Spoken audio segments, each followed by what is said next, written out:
¿Qué onda, raza? Buenas tardes, bienvenidos a Infochicali 2024. Este día vamos a hablar un poco sobre los perfiles de nuestros candidatos presidenciales, candidatos y candidatas, ¿no? Vamos a hablar un poquito de dónde vienen, con quién se juntan, de qué lado les más caliguana, de detallillos que nos iremos acordando, iremos viendo, ¿no? Así es, pues el día de hoy le vamos a dedicar a cuál es el perfil de las candidatas y del candidato y vamos a platicar cuál es su origen, cuál es su trayectoria, qué cargos han tenido y vamos a platicar un poquito de cómo llegaron a la candidatura porque pues tenemos un par de candidatas que llevan haciendo campaña más de 6 meses y tenemos a uno que entró de recambio como lo pone en su comercial, ¿no? Ok. De los últimos 5 minutos de juego, así los que meten a jugar. Comenzamos, raza.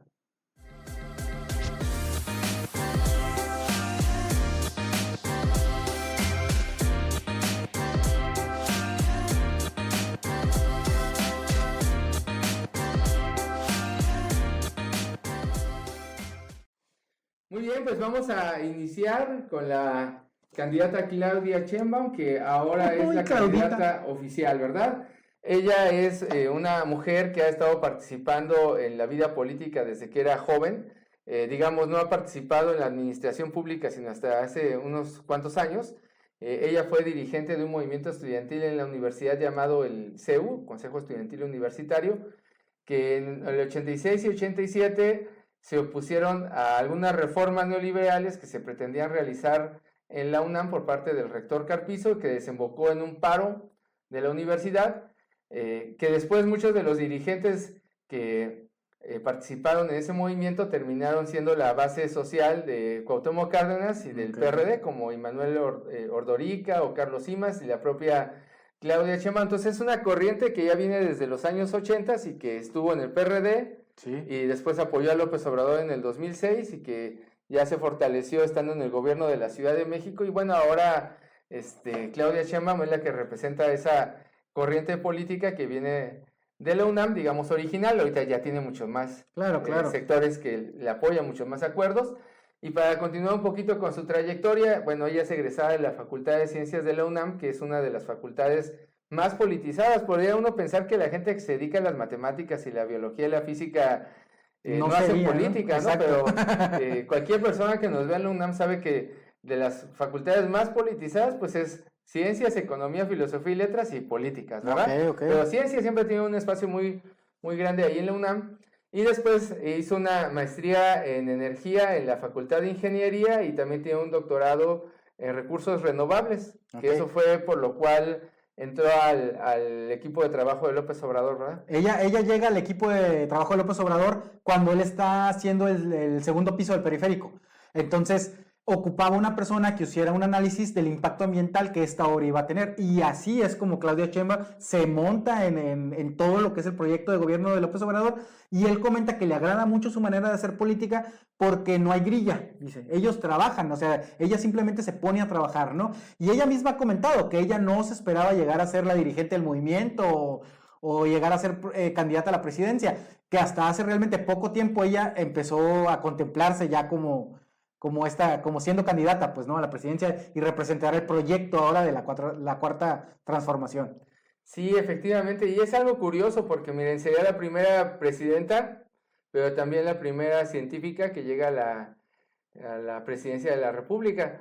No sé en qué otras partes del mundo tengan esa situación, pero aquí en México va a ser algo muy novedoso, y también parte de este perfil como académica, como científica, es lo que le había como limitado tener ese escenario central en la palestra de la política, porque recuerdo muy bien que cuando hace 6 años tenía que escoger al candidato en la Ciudad de México entre Monreal y Claudia Sheinbaum, uno decía, bueno, Monreal es un político de carrera, tiene personalidad, tiene ese timing, tiene esa liga con la gente, además de toda la estructura que generó política, ¿no? Y pues de otro lado estaba una candidata que era, pues vamos a decirlo, gris, ¿no? Okay, sí, uno no la veía, ¿no?, como una candidata que fuera a arrasar, ¿no? Entonces creo que mucho intervino la cuestión del efecto Obrador, como aquí en Baja California, en otras partes del país. Sí, estuvo un efecto. Y ha ido mejorando, o sea, ya hoy uno la escucha y ya tiene mucho más oratoria, ¿no? Tiene mucho más forma de ligarse a la gente. Entonces, pues ha sido una candidata diferente, ¿verdad? Sí. A lo que nos tienen acostumbrados. Es que es otra manera de hacer política, raza. Yo lo que me he dado cuenta, por ejemplo, le critican mucho que se puede decir que agresiva, explosiva, ¿no? Dice que es muy enérgica, ¿no? Al pedir orden en su grupo. De hecho, hubo un evento muy importante al principio de las precampañas que estaba Augusto, estaba Ebrard, estaba Monreal, estaba ella y todo estaba coordinado por Durazo. Y hubo una bronca porque llevaron acarreados y le empezaron a gritar a la llegada. A ella nada más la abucharon, ¿no? Cuando llegó a este meeting. Y se ve un video que fue muy emblemático donde ella le está reclamando a Durazo directamente que ella no iba a permitir que le estuvieran haciendo este tipo de cosas. Pero fíjate que yo lo veo, o sea, mi lectura de esto es que ella como mujer en un mundo totalmente dominado por hombres se tiene que volver un poco agresiva para que la tomen con respeto. No sé si te ha tocado verlo, Carlos, pero a mí me ha tocado ver de repente hacia ambientes de oficina. Las mujeres que ostentan un cargo que tiene poder suelen ser las mujeres de las que dicen, pinche vieja mamona, güey, pinche vieja ridícula, nomás le agarró una nalga y hizo un pedote y la chingada. Y es esta onda de que la mujer pues se tiene que volver un poco más enérgica para poder estar al tú por tú y a la par con estas personas. Les es muy difícil y creo que esa es la lectura de que Claudia pues tenga este carácter, pues no es una mujer que toma sus decisiones, las toma claro y pues las ejecuta, ¿no? Así es, de hecho, les quiero recomendar a las personas que nos ven un libro que se llama El síndrome de la impostora, donde la autora nos habla de que muchas mujeres cuando llegan a algún cargo de dirección pues no se creen que son capaces para ejercer el cargo precisamente porque pues influye el patriarcado, influye las tradiciones, las costumbres, el quehacer cotidiano en la vida burocrática o de cualquier organización donde estamos acostumbrados a que quienes lleven la batuta sean hombres, quienes tomen las decisiones sean hombres. Y entonces las mujeres tienen que asumir un rol, digamos, masculino, entre comillas, para tener una voz y que sean escuchadas y que puedan llevar a cabo una dirección eficiente. Y entonces ahí es donde vienen mucho de las críticas, pero pues yo creo que hay que entenderlo como una parte de la lucha en contra del patriarcado y pues de la situación realmente existente, ¿no? Que es que seguimos viviendo en una sociedad machista, patriarcal y donde a una mujer le cuesta el doble o el triple de trabajo llegar a un puesto que un hombre, ¿verdad? Claro. Entonces, ese es uno de los elementos que también tenemos que tomar en cuenta en relación a la personalidad o las quejas que ha habido en relación a cómo es el manejo que tiene Claudia Sheinbaum de su equipo de trabajo y en el gobierno. Ok, hasta ahorita el momento no ha dicho quién va a ser su gabinete, no ha sido tema para los candidatos. Otra cosa que me he dado cuenta, yo solo he visto un programa donde ella realmente habla de su plan de gobierno, de lo que va a hacer, y no tuvo tanto que ver en sí con que ella no lo quiera decir o no lo diga en los otros lugares o en las otras entrevistas que ha tenido, sino que son pocas las entrevistas que le han hecho que realmente van a fondo con las maneras que ella va a utilizar para dar el cambio que ella quiera dar, ¿no? Su visión que ella quiera dar. No sé, siento que el discurso está como muy atorado en cosas muy superficiales y no están yendo realmente a fondo con lo que los candidatos van a hacer. Y creo que tiene que ver o responde este comportamiento con que los medios están muy a modo con la derecha, ¿no? Con quien ostenta el poder. Y por lo tanto, llevar el diálogo o llevar la plática a los problemas estructurales o los cambios estructurales que realmente podrían hacer un cambio, pues no le convienen a la derecha, ¿no? Porque ni la derecha los quiere hablar, pues, ¿no?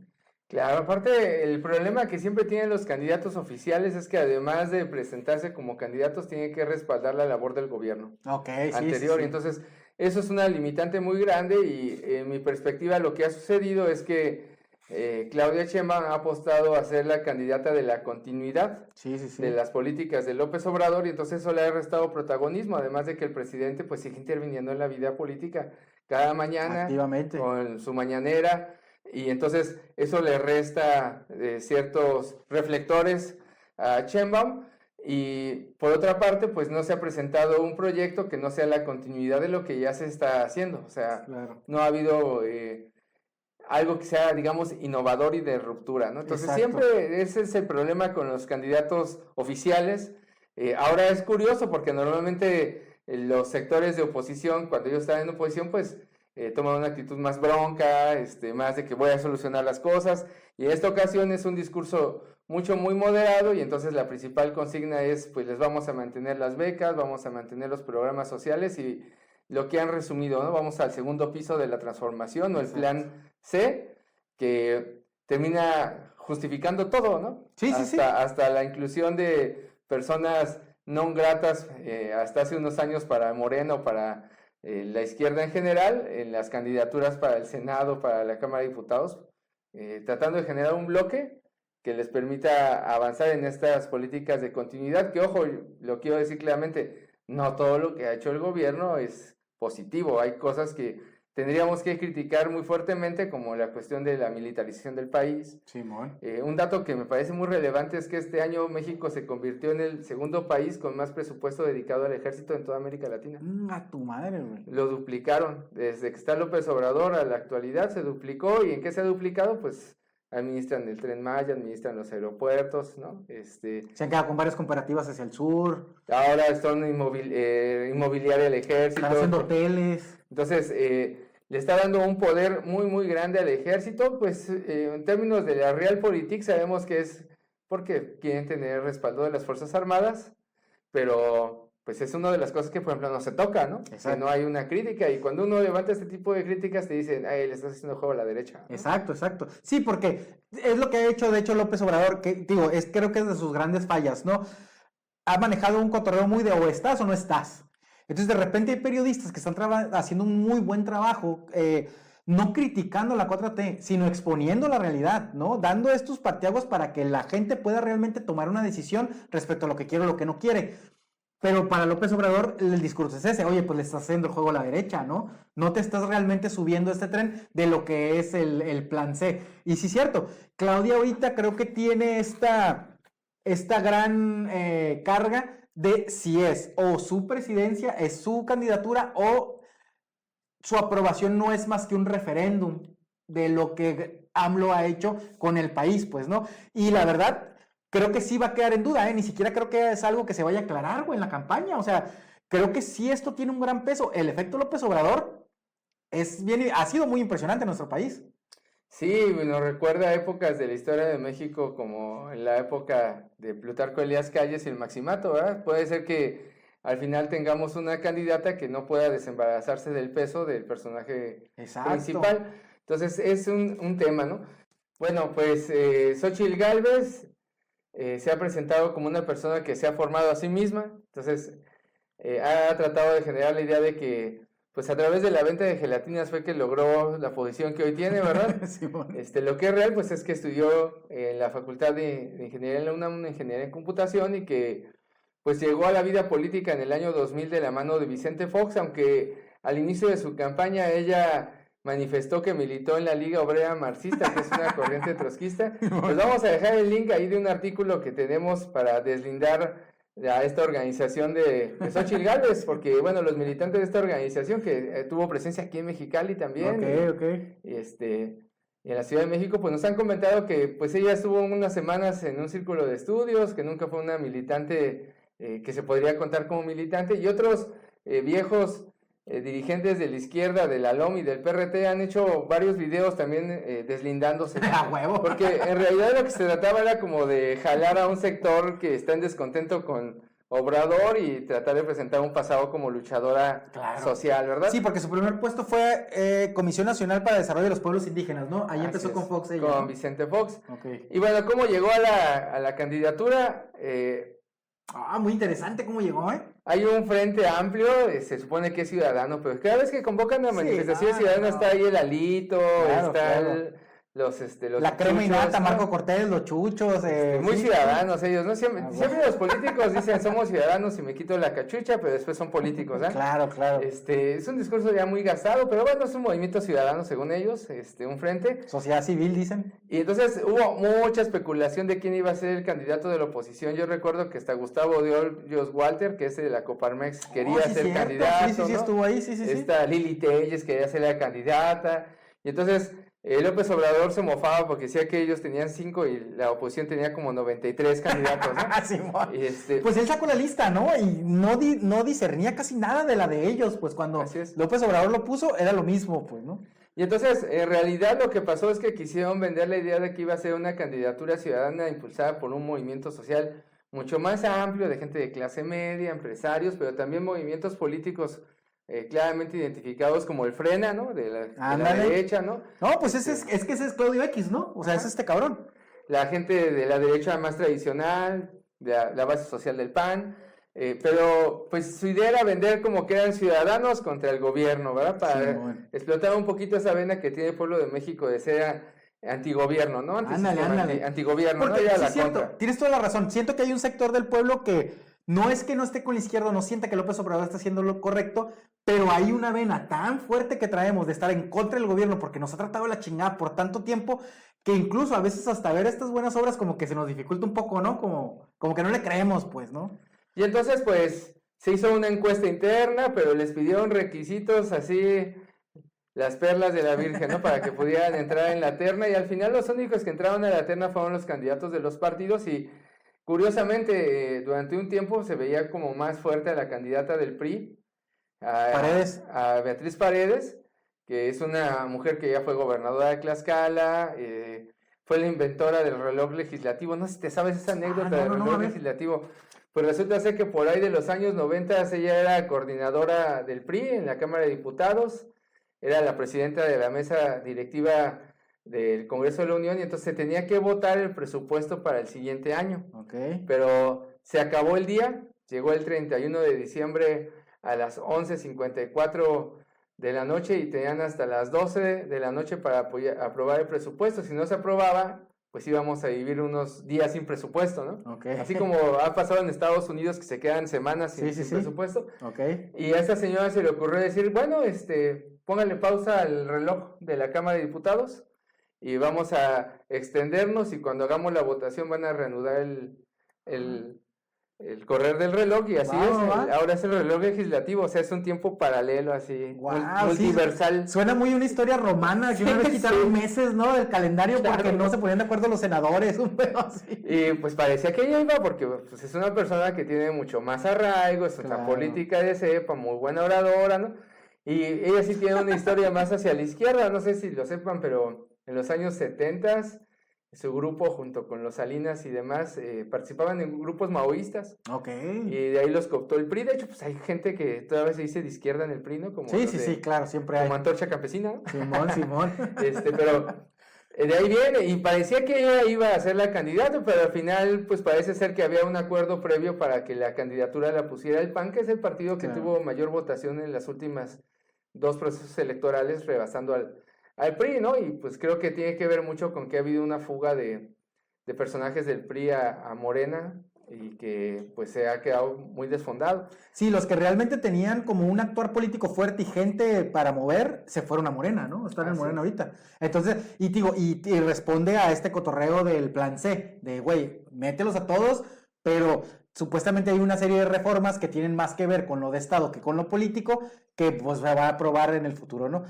Algo que se me hace muy curioso a mí de Xóchitl Gálvez, güey, es el parecido que tiene con Fox, güey. Para mí Xóchitl Gálvez, en verdad, o sea, yo que recuerdo la campaña, la viví, yo estaba cumpliendo 18 años cuando Fox estaba en campaña. Entonces fue realmente el primer presidente que miré en campaña y que realmente me convenció en su momento, güey, pues yo era un imbécil, ¿no? No disto mucho de esa realidad, pero ves este güey, te está hablando de un cambio, es lo que todos queremos, y aparte se vuelve un eslogan muy bonito, muy bien adornado, luego mataba limañas, víboras prietas, tecopatas, y esa madre pues sí te impactaba, ¿no? Es la primera vez que ves un político en otro rollo, ¿te acuerdas? Ya como más dicharachero, total, nos ganó. Pero o decepción, o sea, inmediatamente toma el poder y o decepción, ¿no? Vuelve a lo mismo y es exactamente lo mismo de antes. No era un ranchero cualquiera. Simón, no era un ranchero marihuano. Y lo curado es que Xóchitl, a mí se me figura exactamente lo mismo. Es este personaje. ¿Qué es importante ahora? Que sea mujer. Ahí te va, es mujer. ¿Qué es importante? Que sea del pueblo. Ahí te va, es del pueblo. Ah, indígena, ¿la quieres? Indígena también. O sea, ¿qué vendía? No, pues que gelatina salió de la pobreza, ya creó sola su riqueza. Y ahí salen. Le reto al presidente que me exponga que yo tengo contratos. Ahí están tus contratos, güey. 15 mil millones de pesos. No, que está atentando en contra de mi privacidad. O sea, es impresionante la manera cómo ha ido tambaleando ella desde que López Obrador abrió estas nuevas pautas para este nuevo proceso, digo, ahí con estos parches que López Obrador le puso. Ha sido muy, muy interesante ver cómo ella se está tambaleando entre idea, o querer estar bien con un grupo o con otro grupo, solo pues para pasarla. Y como dices, la política de siempre, ¿no? La política esta de discurso, de guión, donde en verdad no hay fondo, no hay propuesta, pues no hay ni candidata, cabrón. O sea, esa madre está transparente. Es que realmente lo que están vendiendo es la forma, ¿no? La idea, porque yo discutía con mi esposa hace unos días y me decía, es que ¿por qué no hacen en los anuncios de Xóchitl palabras donde no sea evidente su problema de dicción? Porque sí saben, ¿no? Que ella no puede decir la R. La R. Dice, con D que es algo común. Y yo le decía, es que es parte de la construcción del personaje, como tú dices con Vicente Fox. En México ese es un problema común, no es algo de unas cuantas personas.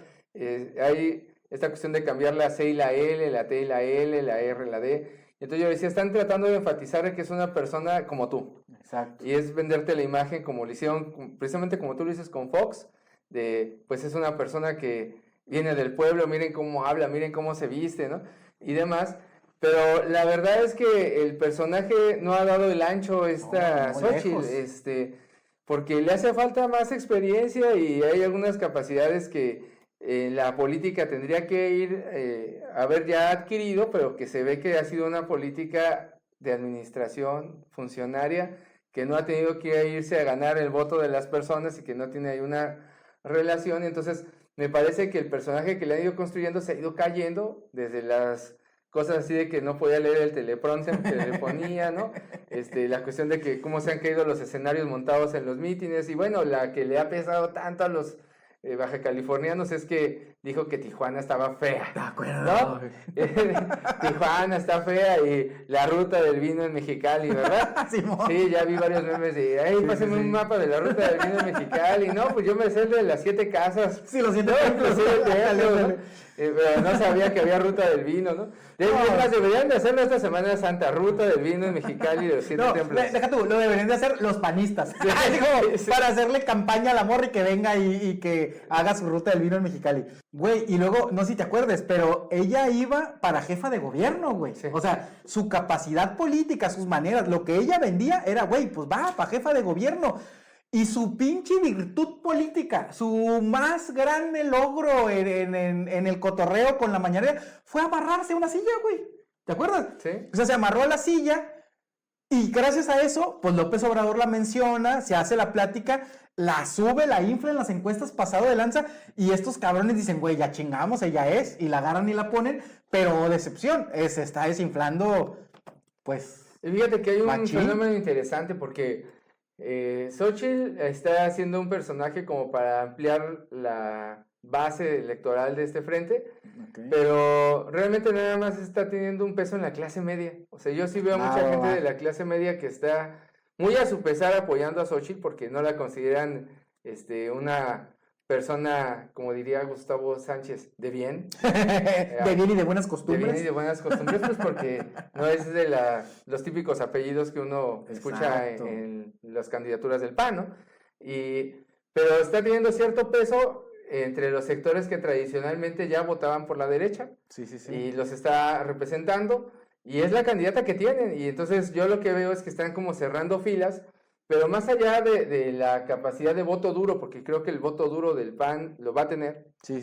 El voto duro del PRI también, y ya ni hablar del PRD. No sé si el PRD tenga algún voto duro, ¿no? No, güey, yo creo que va a perder registro, ¿eh? Yo sí le voy que pierde registro el PRD en esta. Pero lo va a lograr, o sea, y yo lo que creo es que el cálculo ya realmente de la Realpolitik, de las direcciones de estos partidos, es lanzarla para que sume la mayor cantidad de votos, sabiendo que no va a ganar la elección, pero que eso les va a permitir seguir viviendo del presupuesto porque va a jalar el voto para diputados, para senadores, ¿no?